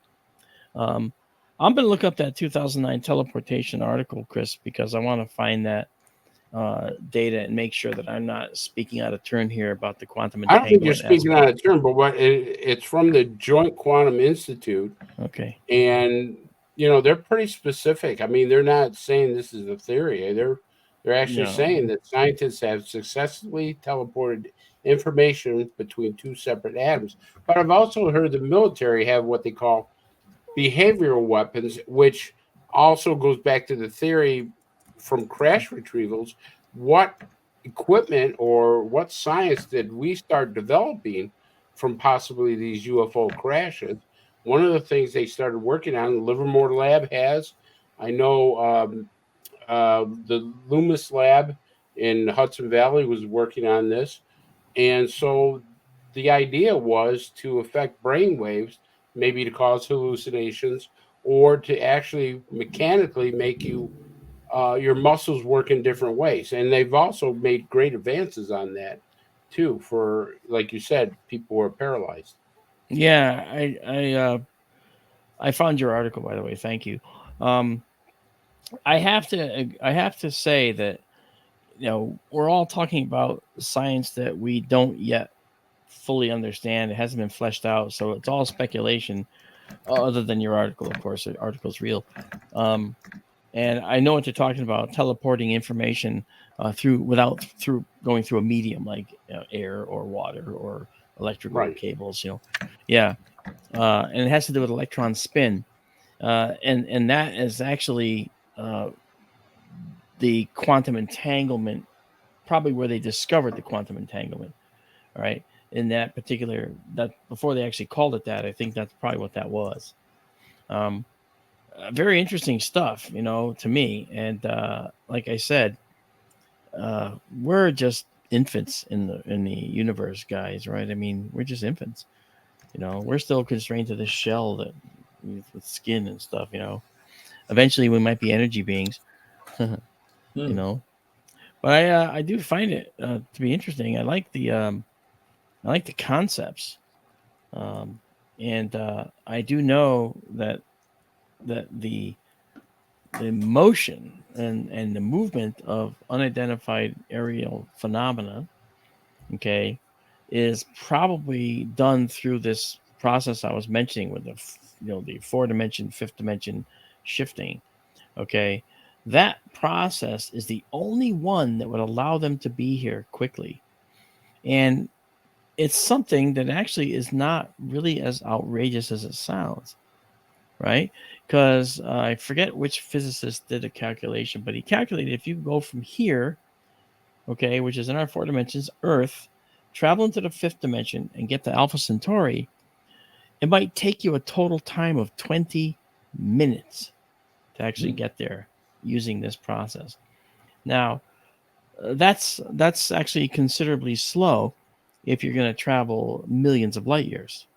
You're going 4 light years in 20 minutes. Holy cow. Well, a million light years would be that divided multiple of how many times that is. So obviously that would be a long time. Well, that would be beyond the galaxy, Mark. That Yes, would be to a different galaxy. And absolutely. Who the hell wants to go there? Might be better than here. You never know. Jennifer, thank you. That's excellent. Yeah. That link is fantastic. Thank you. So we have about 7 or 8 minutes, something like that, just to let everyone know we're getting close to the end of the show. Yeah. But so Mark, if you don't mind, what does the future look like? What are some developments that you're working on, possibilities in the future with this? Well, with your observatories and things like that. Well, here's the thing. We're only ever going to leave this planet through a rigid application of science. Okay, we're not going to get it from, going out and holding hands and singing to the universe. That's not going to get us to leave the planet. Okay, so we have to have science education. We have to bring that back. We have to bring back the ability of people to say, I want to learn biology. I want to learn science and chemistry, organic, inorganic chemistry. I want to learn all kinds of things in science in my school.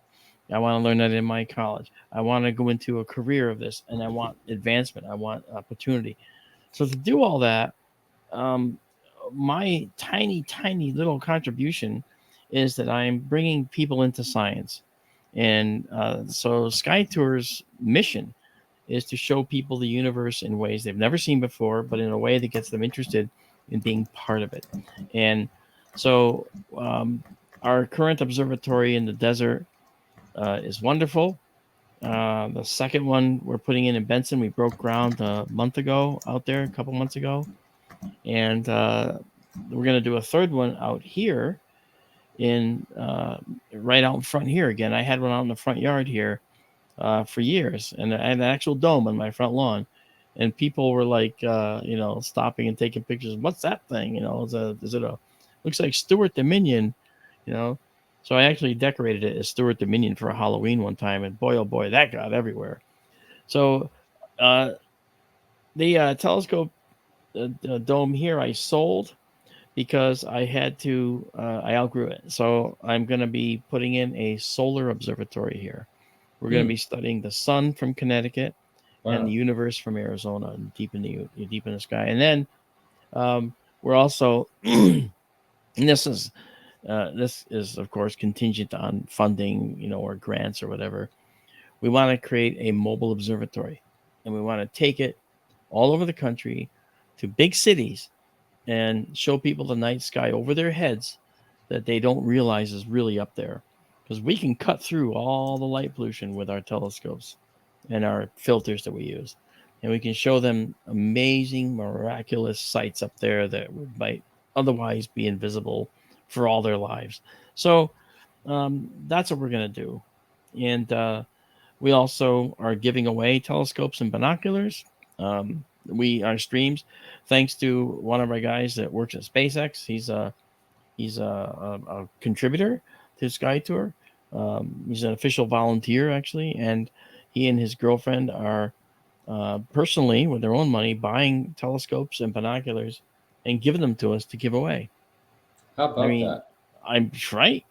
You know, that's because he's extremely passionate, you know. And thank you for the kudos, by the way, in the chat. You guys are there's awesome. a lot of them tonight. We must have done something right tonight. I don't know. Yeah, no, I'm glad you do a good show. The UAP Crossfire is fantastic. Well, thank you. That's why I always make the time when you guys ask me. It's like, oh, of course I want to do that. And then I got to make sure I can. Yeah, you know? That's right. Actually, I rushed back here, by the way, because I was, just at like 7:35, I was driving back from 2 towns away. And I'm really glad I didn't get stopped because I would be doing it through a phone call. Yeah. Well, you did it good, Mark. Yeah, did it good. I did. Well, Don, why would I not want to see you guys? You know, you and Chris are fantastic. I wish that Cobra was here, but at least he's here listening. Yeah, he's not around next week too. And I know, unfortunately, you have something planned, Mark. I do believe next week. If not, we'd definitely have you back again, as far as I'm concerned. I may or may not. I'll check Martin for you. Okay. I go a week at a time, you know. Yeah. But you know, sometimes it's busy and sometimes it's nothing. So I'm happy to join you guys again if you'll have me. And Mark, always Mark. Thanks, Don. Yeah. That's really kind. Let's also do a little plug for your Sky Tours, because you know, I mean, it would be great if you get more and more people that come to that, you know, that will show up there, because these are live. You know, you do these live streams, and all you really have to do is click on subscribe, like you can see that I did, and you can just click the little notification button like that. Martin, I hate to be roadkill, but I think we're past our due date. Of time, we have 3 minutes. Oh, are you talking about, what are we talking about? We leave the show at 54 minutes. No, it's 57 actually. That's what I've been told before, but it's Bill 57. told you? Oh. Yeah. I'm going by my show. I'm sorry. Excuse me. Oh, he drops you 3 minutes early. I think you better discuss that. Yeah, I think you better have a discussion with him there, Don. He's got some splaining to do. Minutes. First break is 56 minutes, then the end of show is 54. Okay. There's some splaining. But anyway, it's been a real pleasure. And that's Chanel, the producer. Chanel, that's her rules. I love her. She's wonderful. She's a great producer. Chanel at KGRA.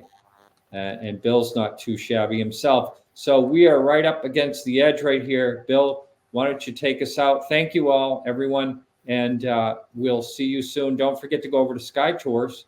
And hopefully we'll be seeing you here next week. Good night, everyone. With Marc D'Antonio, myself, Don Ecker, and Chris Deperno. Good night, everyone. Good night, all.